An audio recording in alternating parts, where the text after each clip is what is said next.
Damos gracias a Dios por esa misericordia que permite que nos levantemos con vida y que seguramente aquí reunidos. Doy gracias a Dios porque la iglesia, mi lugar seguro, no se ha desintegrado, ni se ha desmembrado, sino que gracias a Dios hoy vemos solamente las caras de nuestros hermanos y estamos nosotros porque gracias al Señor en medio de esta crisis y esta pandemia, la iglesia, mi lugar seguro, se sostuvo y gracias a Dios se mantuvo y estamos todavía firmes, dispuestos a seguir adelante cualquiera que sea nuestra situación. Bueno, hoy vamos a hablar, hoy más que una enseñanza, les traigo una invitación a un recordatorio que ya todos sabemos. Más que una enseñanza, hermanos, yo quiero compartirles, hermanos, de un recordatorio que todos ya sabemos, pero del cual muy poco hablamos.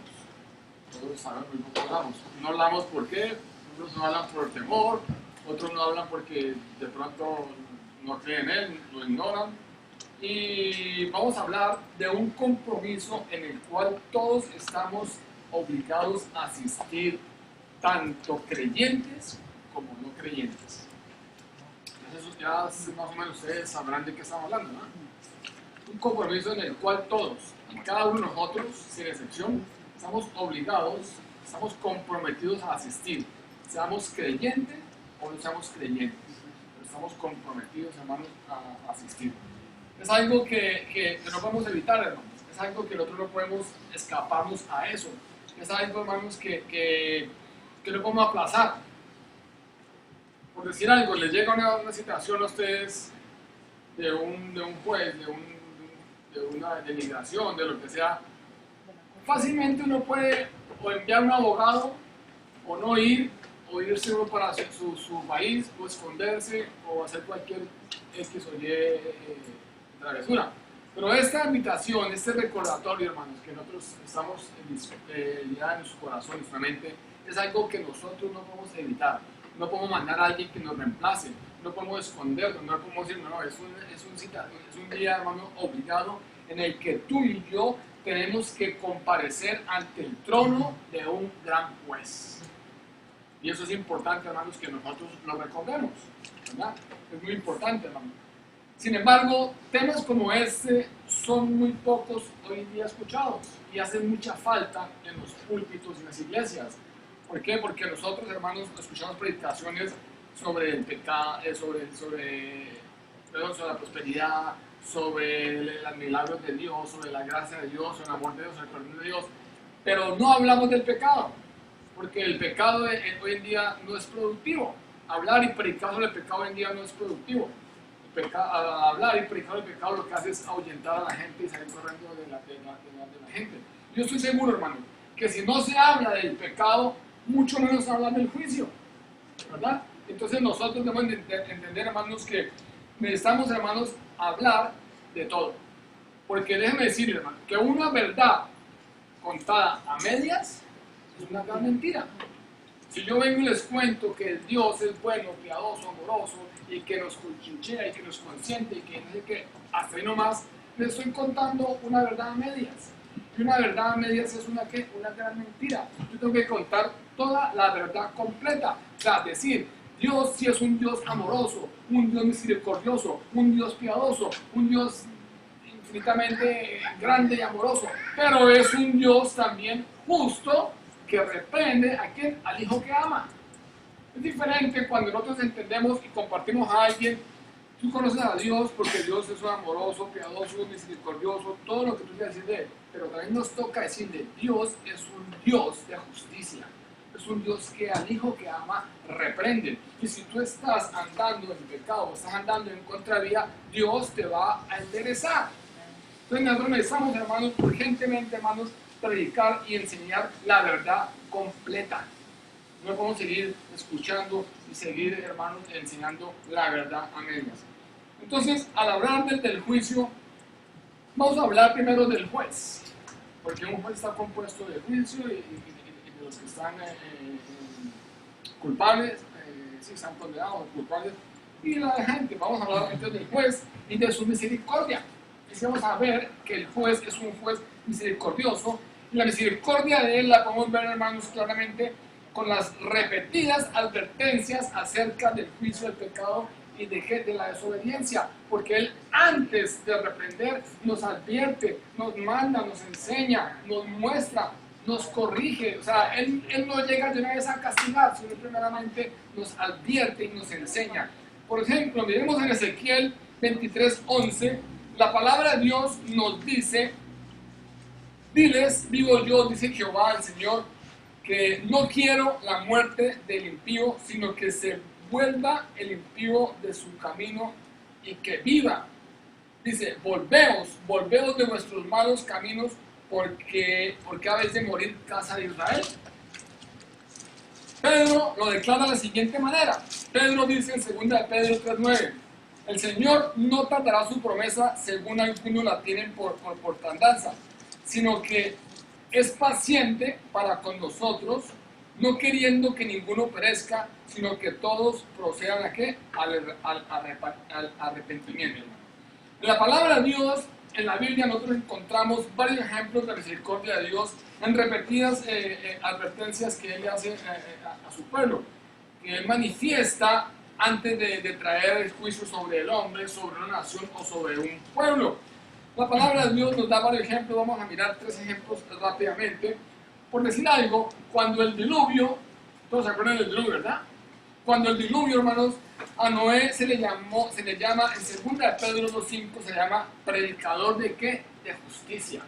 Se dice que Noé, el Señor envió a Noé a predicar, a enseñar, a advertir a la gente 120 años antes de que ocurriera el diluvio. Ahí vemos la misericordia de Dios. Él no llegó y hizo el diluvio, no, Él mandó a un hombre llamado Noé 120 años antes a predicar, a enseñar, a advertir a las personas antes de que ocurriera el diluvio. Otro ejemplo es el de la cautividad de Babilonia. Dios envió a profetas. Si vamos a ver la cautividad de Babilonia, vamos a ver que encontramos profetas, y entre ellos, hermanos, encontramos ¿a quién? A otro llorón. Jeremías. A Jeremías, ¿verdad? El Señor envió a profetas y a hombres, ¿para qué? Para que le advirtieran al pueblo, que se apartaran del pecado, de la desobediencia, que se apartaran. Y Jeremías les hablaba, les rogaba. Jeremías lloraba, sufriendo, ¿por qué? Por el pueblo, por el pecado. Pero el pueblo no hizo caso, el pueblo siguió con sus cosas. Otro ejemplo lo vemos en la destrucción de Jerusalén.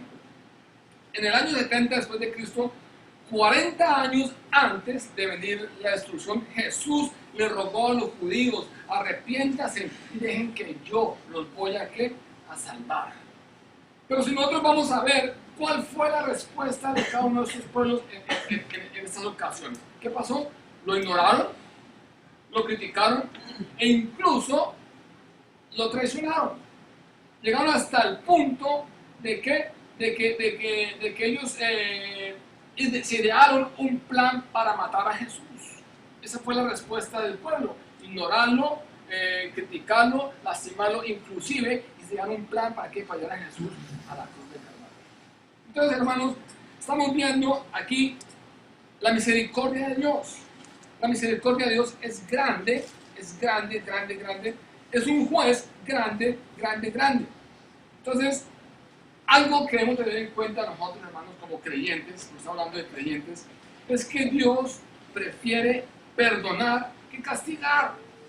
Tengamos en cuenta eso. Dios prefiere primero perdonar que castigar.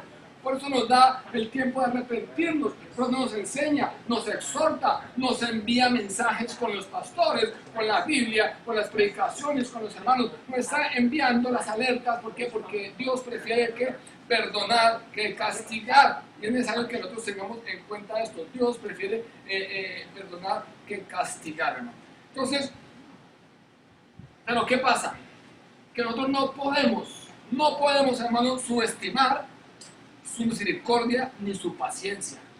Mucha gente cree que la misericordia de Dios es infinita, y es infinita, pero no podemos subestimarla. No podemos nosotros subestimar la paciencia de Dios y su misericordia.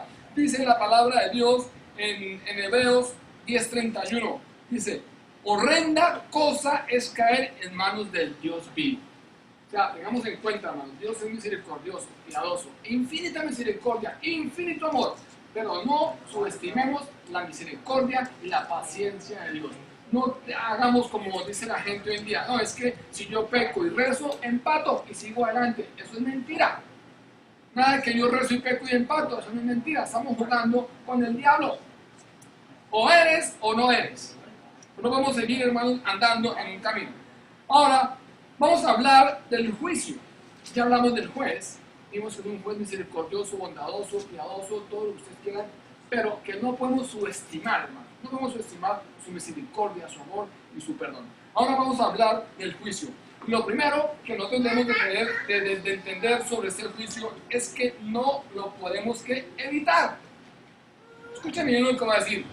Independientemente de cómo interpretes el final de los tiempos, por eso aclaro, independientemente de cómo interpretes, porque mucha gente dice que la tribulación, que la gran tribulación, que el rapto, que independientemente como tú lo interpretes, hermanos, el final de los tiempos, se nos dice en Hebreos 9:27, dice que está establecido para los hombres que muera una sola vez y después de esto, ¿qué?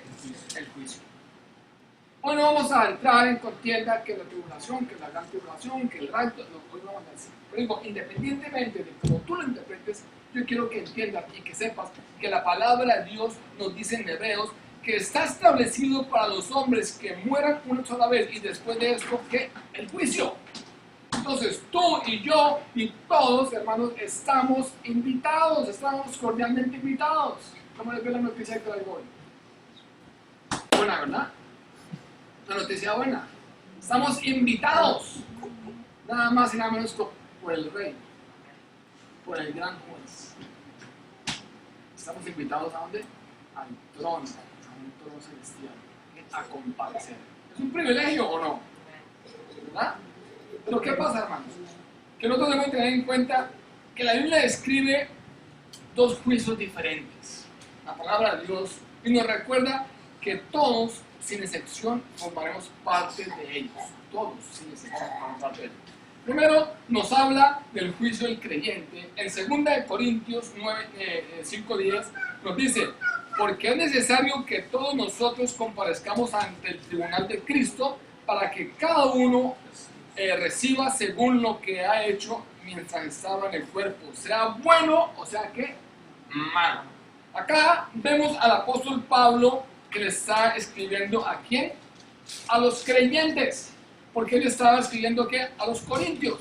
Le estaba recordando que era necesario, no le estaba diciendo que si alguno quería asistir o que era una opción que tenían ese día no tenía que hacer vaya al juicio, no, le estaba diciendo que era necesario que todos asistieran ¿a qué? Ante el tribunal de Cristo. ¿A quién le estaba diciendo? A todos, aclarándole explícitamente que la asistencia es para todos, grandes, pequeños, niños, todos vamos a estar frente al tribunal de Cristo. El segundo juicio que nos habla la palabra de Dios es el juicio de los incrédulos, está en Apocalipsis. Vamos a ver Apocalipsis 20, 11 al 15. Dice la palabra de Dios, vi un gran trono blanco, el que estaba sentado en él, delante del cual huyeron la tierra y el cielo, y ningún lugar se halló para ellos. Y vi los muertos grandes y pequeños de pie ante Dios. Los libros fueron abiertos y otro libro fue abierto, el cual es el libro de la vida. Y fueron juzgados los muertos por las cosas que estaban escritas en los libros según sus obras. El mar entregó los muertos que había en él, y la muerte y el Hades entregaron los muertos que había en ellos. Y fueron juzgados cada uno según sus obras. La muerte y el Hades fueron lanzados al lago de fuego. Esta es la segunda muerte. El que no fue hallado escrito en el libro de la vida fue lanzado ¿a dónde? Al lago de fuego. Entonces, hermanos, acá el apóstol Juan se refiere al juicio ante el gran trono blanco. Y nos habla que serían que reunidas todos los muertos, grandes o pequeños, que van a estar de pie delante de Dios. Y dice que no se hallará lugar ninguno para el que huya de ese día de la cita. Nos dice que el mar va a entregar todos los muertos que habían en él y que el Hades va a entregar todos los muertos que habían en ellos y que fueron juzgados cada uno según según sus obras. Pero también nos dice que los libros fueron abiertos y otro libro fue abierto, el cual es el libro de la vida. En otras palabras, hermanos, entendemos que hay dos clases de libros, ¿verdad? Dice los libros y el libro. Entonces vemos que hay dos clases de libros. Primero, contiene las cosas escritas según sus obras. Y el segundo es el libro el libro de la vida. Y dice, el que no se halle inscrito en el libro de la vida fue lanzado al lago de fuego y como consecuencia, hermano, quedará separado, apartado eternamente de Dios. Si vemos en el libro de Mateo 25:31, Mateo lo describe de una forma más gráfica. Mateo nos dice, y serán reunidas delante de él todas las naciones y apartará los unos de los otros como aparta el pastor las ovejas de los cabritos y pondrá las ovejas a la derecha y los cabritos a la izquierda. Está más gráfico, más entendible, ¿verdad? Él va a reunir a todos y va a coger a las ovejitas a la derecha y a los cabritos a la izquierda. ¿Y qué dice el versículo 34? Dice, entonces el rey dirá a los de su derecha, venid benditos de mi Padre, heredad el reino preparado para vosotros desde la fundación del mundo. Pero para los de la izquierda también le tiene su noticia. Les dice el versículo 41, entonces dirá también a los de la izquierda, apartados de mí, malditos, al fuego eterno preparado ¿para qué? Para el diablo y los ángeles. Pero, hermanos, aquí estamos viendo lo que el Señor nos está enseñando, nos está mostrando que vamos a tener un gran juicio y ese día tú y yo tenemos que comparecer. Estemos donde estemos como estemos, tenemos que comparecer. Pero algo pasa, hermanos. Increíblemente, sabiendo eso, porque todos lo sabemos, ¿verdad? Pero increíblemente, hermanos, hoy en día nos preocupamos más, ¿por qué? Por el trabajo, por la diversión y por los placeres. Hoy en día, sabiendo que yo voy a ir al gran trono, al gran juez, a dar cuenta de mi vida, increíblemente, hermanos, hoy en día nos preocupamos más por el qué, por el trabajo, por la diversión y los placeres que por lo esencial. Es más, muchas personas están preocupadas por lo que está pasando en el mundo entero. Muchas están preocupadas, hay que están los terremotos, hay que los huracanes, hay que los incendios, están preocupadas por eso, pero no están preocupadas que si eso llega a pasar y a ti te toca caer, morir, ¿dónde estás?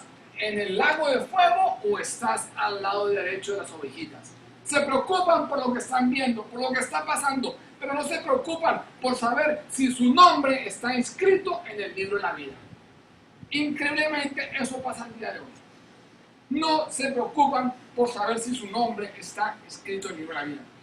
Yo les pregunto hoy, ¿cómo estamos viviendo nuestra vida?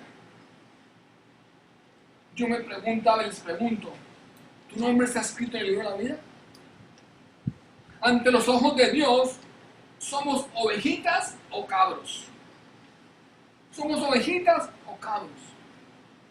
¿Estás o estamos en el grupo de la derecha, en el cual heredará el reino de los cielos, preparado para nosotros desde antes? ¿O estamos en el grupo de la izquierda, en el fuego eterno, que está preparado para el diablo y sus ángeles? Esto nos lleva a nosotros, hermanos, a pensar. No sé a ustedes, pero a mí me llevó a pensar. Todo lo que hacemos en el día, en nuestra vida, todo eso repercute algún día en nuestra vida. Todos sabemos que lo que estamos viviendo hoy son consecuencias del pasado. Tú estás viviendo hoy lo que sembraste ayer. Tú estás pasando hoy, estás caminando hoy por el camino que labraste ayer. Entonces, si nosotros entendemos, hermanos, que todo lo que hacemos en la tierra, ese gran día ante el trono del Señor, Él va a abrir los libros, dice, y va a mirar todas las cosas que hicimos, buenas o malas. y va a abrir el libro y va a mirar si estás o no estás. Si estás, gloria a Dios. Si no estás, ya sabe a dónde, vamos a parar. Ahora, esta enseñanza no es para crear un sentimiento de pánico, de miedo ni de susto. No es para eso. Esta enseñanza, hermanos, es más para qué? Para una exhortación. ¿Para qué? Para que nosotros reflexionemos cómo estamos viviendo nuestra vida. ¿Cuáles son nuestras prioridades? Hacer tesoros acá en la tierra donde el orín y corrompen y donde la polilla acaba. ¿O estamos haciendo tesoros en el cielo donde ni la polilla ni el ladrón pueden tocarnos? Es una gran exhortación que nosotros reflexionemos y comencemos a pensar cómo estamos caminando nosotros, cómo estamos viviendo nuestra vida. Ahora, hablemos sobre el juicio del creyente. Ya miramos el juicio ante el trono blanco. Ahora hablemos sobre el juicio del creyente. Me imagino que todos los que estamos aquí somos creyentes y nos consideramos creyentes y hemos reconocido a nuestro Señor Jesucristo como Señor y Salvador en nuestra vida, ¿verdad? Entonces, este juicio van a estar presentes únicamente ¿quién? Los creyentes. ¿Qué es el juicio para qué? Para los creyentes. Van a estar presentes los que han aceptado a Jesús como Señor y Salvador personal. Entonces, nuestro encuentro con Cristo es un encuentro que está destinado por Dios. Ahora, hay que tener algo en cuenta, y es que desde el día que nosotros somos salvos, desde ese día, hermanos, pasamos a ser ¿qué? Responsables ante Él, ¿de qué? Por todo lo que hacemos mientras estemos en nuestro cuerpo, sea bueno o sea malo. Desde el día que tú eres salvo, pasas a ser responsable ante Dios por todo lo que estás haciendo en tu cuerpo, bueno o malo. Mucha gente dice, no, pero es que yo soy salvo ya. No, eso no es así. Vas a ser salvo, pero vas a ser responsable desde ese día en adelante a caminar, como dice la palabra de Dios. Vas a ser responsable ante Dios para que todo lo que hagamos, bueno o malo, mientras estemos en el cuerpo de Dios. Dice segunda de Corintios 5:10, porque es necesario que todos nosotros comparezcamos ante el tribunal de Cristo para que cada uno reciba según lo que haya hecho mientras estaba en el cuerpo, sea bueno o sea malo. En otras palabras, vamos a ser juzgados conforme a nuestras obras. Pero ahora yo quiero aclarar para no tener malentendidos. No estamos hablando que el Señor va a juzgar para salvación, porque eso fue en el juicio que pasaba, ¿verdad? Si estaba escrito en el libro de la vida, vas a pasar, y si no está escrito, no va a pasar. Por eso estamos aclarando, porque la salvación es por gracia. Es por gracia. Ahora, estamos llegando ante la presencia de Dios para ser juzgados por Cristo.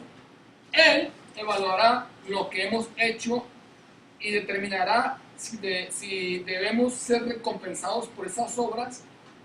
Pero entiendan eso, aunque perdamos nuestra recompensa, podemos estar seguros que nuestra presencia eterna en el cielo siempre está garantizada. ¿Qué dice 1 Corintios 3, 14, 15? Dice, si permaneciera la obra de alguno que sobreedificó, recibirá ¿qué? Recompensa. Si la obra de alguno se quemase, él sufrirá pérdida. Si bien él mismo será salvo, aunque así sea su obra quemada como fuego. Entonces estamos viendo que ese día del creyente no estamos ante el trono, no estamos ante Jesucristo para salvación, sino porque dice la palabra de Dios que Él va a recompensar las obras que hemos hecho y nos va a dar a cada uno lo que hemos hecho en nuestro cuerpo, sea bueno o sea malo. Esto nos tiene, hermanos, que llevar no solamente a pensar, sino a reflexionar que como creyentes tenemos, hermanos, una responsabilidad muy grande. Como creyentes tenemos una responsabilidad muy grande porque ¿qué? Porque seremos juzgados y recibiremos recompensa por todo lo que hagamos hecho, bueno o malo, mientras que estemos aquí en el cuerpo hoy. Eso me llevó a mí a pensar que nosotros no podemos seguir, hermanos, viviendo como robots. No podemos nosotros los creyentes, los cristianos, seguir viviendo como robots, pensando en la rutina física y material que ha establecido este mundo para cada uno de nosotros. ¿Cuál es la rutina? La rutina es dormir, trabajar, disfrutar y nada más. Eso es lo que hace la gente. Esa es la rutina diaria de la gente normal. Y los creyentes estamos entrando a esa rutina. Nos preocupamos más, hermanos, por trabajar, por dormir y por disfrutar que por las cosas espirituales. Estamos, hermanos, enfocados, entramos en la rutina de ¿qué? De la sociedad, donde todos tienen que tener en mente que si no trabajo, no como, que si no hago, no hago, que no. Estamos, hermanos, entrando en la comodidad, hermanos, de ¿qué? De dormir, trabajar y ¿qué? Y disfrutar. Esa es la rutina diaria de cada persona. Se levanta, desayuna, sale de su trabajo, en la noche llega, ve televisioncita, come y a dormir. Al otro día vuelve y juega con la misma rutina. Estamos más preparados y preocupados por lo que estamos haciendo material y no estamos, hermanos, preparados ¿para qué? Para lo espiritual. No hay tiempo para la oración, para leer la palabra de Dios, para buscar a Dios, ni mucho menos para ir a la iglesia. Lamentablemente, muchos creyentes ya se acostumbraron a ese diario vivir sin pensar las consecuencias. Cuando nosotros llegamos a nuestros países, nosotros lo hemos vivido y lo hemos visto y todos los días lo vemos. Cuando llegamos a nuestros países, llegamos con un fuego, llegamos en el sentido que nosotros mismos nos quemamos. Y queremos orar, y queremos servir, ir a la iglesia, queremos predicar, queremos enseñar, queremos hacer, así digamos, porque nuestros países nos han dado ese fuego. Y el Señor está con nuestro corazón. Pero llegamos a este gran país, a esta gran nación, llegamos a este sueño americano, inmediatamente el chip se nos cambia. Ya lo espiritual, ya el Señor, ya Dios, ya pasa a ser un segundo plano. Ahora voy a comenzar yo a obrar por mi cuenta, porque yo comienzo a trabajar y si no trabajo no gano, y si no trabajo no hago, y si yo no hago no tengo, y no comenzamos a confiar en nosotros y no en nuestro Señor Jesucristo, que es el que nos da. No nos acordamos, ni entendemos, ni recapacitamos a entender que todo lo que tenemos, todo lo que somos, todo lo que hacemos, todo lo que pensamos es porque a Dios se place en dárnoslo. Entonces, ¿qué pasa? No podemos, hermanos, seguir viviendo de esa manera. Como creyentes necesitamos, hermanos, entender que para nosotros lo principal es lo espiritual y no lo material. Yo lo puedo testificar con mi esposa, lo podemos testificar y a voz en cuello decir, hermano, cuando nosotros hemos colocado nuestros ojos en el Señor, no nos ha hecho falta nada. Cuando hemos creído en las promesas de Dios, Dios llega a tiempo. Cuando hemos estado en la necesidad más grande, esto es más difícil, Dios llega a socorrernos. Cuando yo he querido hacer las cosas a mi fuerza y mi voluntad, también Dios ha estado ahí. Y me ha sentado, y me ha dejado quieto, y me ha hecho reconocer que yo no soy nada. Me ha hecho entender que los peces en el agua son peces, pero el agua sin peces sigue siendo el agua, ¿verdad? Los peces en el agua se mueren, pero el agua sigue exactamente igual. Y así pasa. Nosotros, los seres humanos, con Cristo en nuestra vida, somos. Seguimos siendo, pero cuando estamos en Cristo en nuestra vida, no somos nada. No podemos, hermanos, seguir caminando y andando como cualquier persona. Nuestro Padre Celestial, hermanos, desea recompensarnos de acuerdo a nuestra manera de vivir. Seremos evaluados por lo que hemos hecho con su palabra, con lo que hemos hecho con nuestros dones, con nuestras habilidades, con nuestros talentos, con nuestras relaciones, con nuestras oportunidades, con nuestros recursos económicos que nos ha dado el Señor. Eso dice el Señor, que nos va a premiar según lo que las buenas obras o malas que hayamos hecho en nuestra vida. Entonces, ¿qué está haciendo el Señor? Nos está evaluando, nos va a premiar qué hemos hecho nosotros, ¿con qué? Con su palabra, con lo que hemos aprendido. Hermanos, tengamos en cuenta que vamos a ser juzgados por lo que hemos aprendido. Cuando éramos recién cristianos, sabíamos poco su palabra, ¿verdad? Pero ahora que llevamos ya más de 5 o 10 años en la palabra de Dios, sabemos más del Señor que cuando empezamos. Y por eso vamos a ser juzgados, por lo que sabemos. No vamos a llegar dentro del Señor, ay Señor, es que yo no lo sabía. No, tú lo sabías porque tú llevas 10 años en el Evangelio. Entonces el Señor nos va a juzgar. ¿Por qué? Por su palabra, por las habilidades, por los talentos, por las relaciones, por las oportunidades, recursos económicos que nos ha dado a nosotros. Además, Mateo 12:36 nos dice que aún toda palabra que hablen los hombres, de ella darán cuenta en el día del juicio. Hermanos, eso que estamos hablando hoy, hermanos, es delicado. Esto que estamos hablando hoy, hermanos, es para ponerle cuidado. No es solamente para una prédica más o menos. Hermanos, dice que de toda palabra que nosotros hablemos, tenemos que darle cuenta a Dios. Eso me hizo a mí pensar. Eso me hizo a mí reflexionar. Muchas veces en el día nosotros hablamos por hablar. Muchas veces en el día maldecimos por maldecir. Criticamos por criticar. Dice la palabra de Dios que de cada palabra que hablen los hombres, de ella darán cuenta en el día del juicio. Y eso me hizo reflexionar. Señor, yo cuántas veces en el día, aún chanceando o molestando, digo tonterías. Y esto es serio. Eso que estamos hablando, mis amados, es muy interesante y nos deja ver que la vida cristiana es más que decir soy cristiano, es más que pensar que ya somos salvos, es más que ir a la iglesia de vez en cuando. La vida cristiana es vivir cada minuto como Cristo. Muchos dirán, el pastor tan radical y tan exagerado. No es radical, exagerado, eso es la palabra de Dios. Tú y yo vamos a ser juzgados aún por cada palabra que salga de nuestra boca. Entonces, si es así, yo pienso que la vida cristiana no es decir, yo soy cristiano hace 20 años. Yo me he leído la Biblia 3 veces cada 15 días. No es decir, yo voy a la iglesia cada 8 días. La vida cristiana, hermanos, es vivir cada minuto de nuestra vida como lo vive ¿quién? Nuestro Señor Jesucristo. Esa es la vida cristiana. Para nadie, hermanos, es un secreto que Cristo nos juzgará según nuestro conocimiento. Repito, lo que sabemos hoy, por eso vamos a ser juzgados. Por lo que tú sabes hoy, vas a ser juzgados. Al comienzo de nuestra vida no sabemos nada, pero ahora sabemos, y cada vez que crecemos espiritualmente, maduramos en nuestro conocimiento. El Señor nos va a pedir cuentas aún de las oportunidades que Dios nos ha dado. Cada uno de nosotros tendremos que rendir cuentas por lo que hemos hecho con las oportunidades. Cada uno de nosotros tendrá que dar cuenta con lo que el Señor nos ha dado para hacer en su obra. Nos va a pedir cuentas por nuestros talentos, por nuestros dones, nuestras habilidades. ¿Qué hemos hecho con ellos? ¿Qué has hecho tú con lo que recibió el Señor? Si el Señor te ha dado el don de predicar, ¿por qué no estás predicando? Si el Señor te ha dado el don de enseñar, ¿por qué no estás enseñando? El Señor te ha dado el don de ser un adorador, ¿por qué no estás adorando?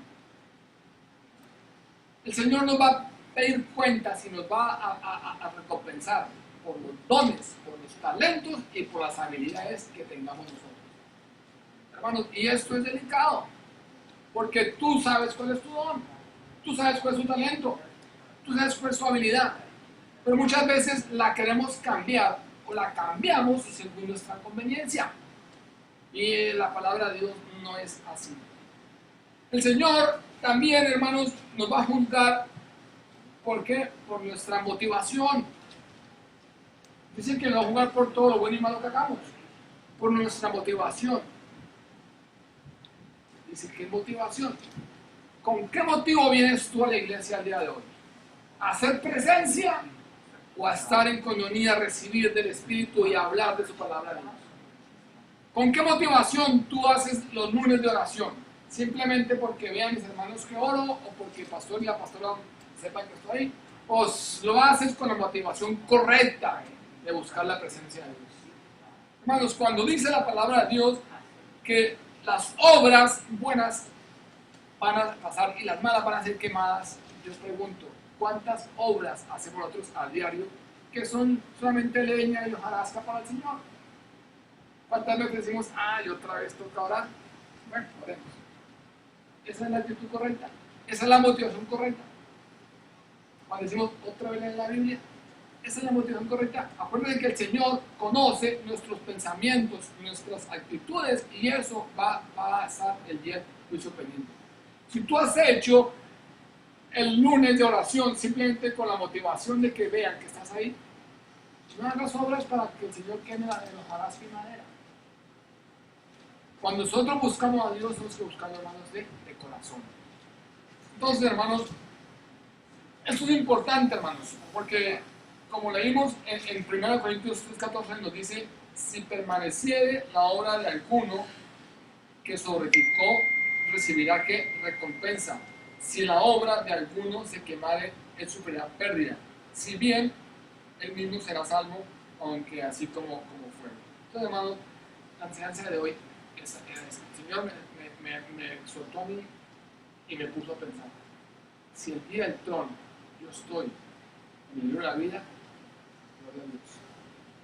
Pero lo importante es qué estamos haciendo con nuestra vida si tú eres creyente. ¿Qué estás haciendo con tus dones, con tus talentos, con tus habilidades? ¿Qué estás haciendo con el tiempo que el Señor te ha dado? Porque si estás invirtiendo el tiempo, gloria a Dios, si estás malgastando el tiempo, ese día vamos a darnos cuenta de lo que hemos hecho. No es solamente decir soy cristiano, es vivir la vida como Cristo. Es vivir la vida como Cristo. Entonces no podemos, hermanos, esperar que el Señor nos premie, porque hay gente que dice, ay, es que si yo hubiera tenido la oportunidad que tuvo aquella persona, habría hecho. Pues no tuvo la oportunidad porque Dios te plació darte es lo que tú tienes. Y si no puedes con lo que tienes, mucho menos con lo que tienes demás. Comienza desde hoy, hermano. ¿A qué? A buscar al Señor. A pedirle al Señor que le muestre.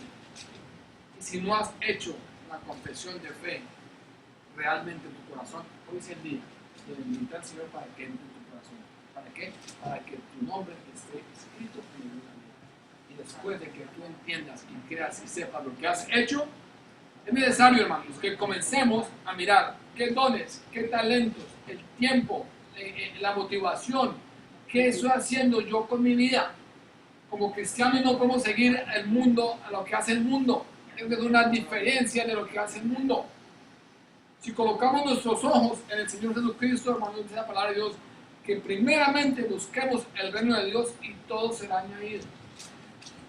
¿Cuál es tu motivación el día de hoy? ¿Por qué sigues al Señor? ¿Por qué buscas al Señor? ¿Cuál es tu motivación en venir al Señor a orar cuando estamos bien, cuando estamos económicamente bendecidos? ¿Es tu motivación correcta? ¿O tu motivación correcta es alabar a Dios por lo que tienes y ser contento? Hoy invito, hermanos, a la iglesia que reflexionemos y empecemos, hermanos, a mirar qué estamos haciendo con los dones, con los talentos. Otra cosa, el Señor nos va a pedir cuenta por cada persona que pase por nuestra vida que no le hemos compartido. O sea, todo eso vamos a mirar. El Señor va a pedirnos cuenta, que nos va a premiar o no nos va a premiar por cada persona, y es tu responsabilidad, cada persona que pase por nuestra vida que no le compartamos. Oremos. Vamos, Señor Dios y Padre bueno, te damos gracias, Señor, porque